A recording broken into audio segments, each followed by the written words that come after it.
আসসালামু আলাইকুম প্রিয় শিক্ষার্থী বন্ধুরা, কেমন আছেন? শরীফ স্যার আবারও হাজির হলো আপনাদের সামনে গুরুত্বপূর্ণ একটি ক্লাস নিয়ে। আজকের ক্লাসের টপিকস হচ্ছে টেস্ট ক্রিকেটে বাংলাদেশ। অর্থাৎ অতি সম্প্রতি বাংলাদেশ দল বিদেশের মাটিতে একটি দেশকে ডাবল ধোলাই করে বাংলাদেশের ফিরে এসেছে।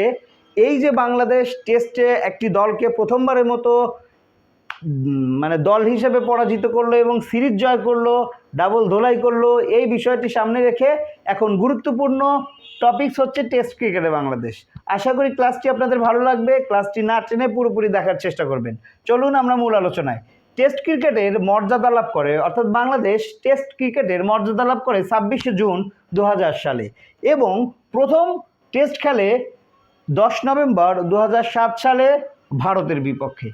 এই প্রথম টেস্টে বাংলাদেশের অধিনায়কত্ব করেন নাইমুর রহমান দুর্জয় এবং বাংলাদেশের পক্ষে প্রথম টেস্ট সেঞ্চুরিয়ান ছিলেন আমিনুল ইসলাম বুলবুল।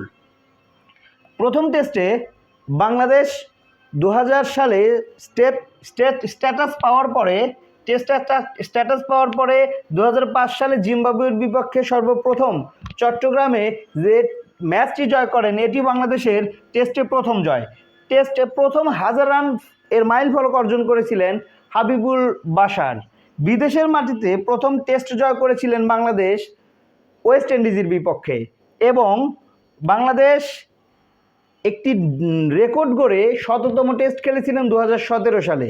2017 সালে বাংলাদেশ 100তম টেস্ট খেলেন শ্রীলঙ্কার বিপক্ষে এবং এই ম্যাচে বাংলাদেশের পক্ষে সেঞ্চুরি করেছিলেন সাকিব আল হাসান।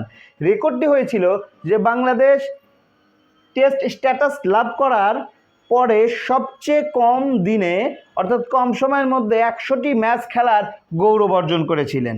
প্রথম ডাবল সেঞ্চুরি বাংলাদেশের পক্ষে টেস্টে একাধিক ডাবল সেঞ্চুরি হলেও প্রথম টেস্টে ডাবল সেঞ্চুরি করেছিলেন মুশফিকুর রহিম এবং এখন পর্যন্ত মুশফিকুর রহিম টেস্টে সর্বাধিক ডাবল সেঞ্চুরিয়ান। প্রায় 3টি ডাবল সেঞ্চুরি অর্জন করেন মুশফিকুর রহিম ছাড়াও তামিম ইকবাল এবং সাকিব আল হাসান টেস্টে ডাবল সেঞ্চুরি করার গৌরব অর্জন করেন।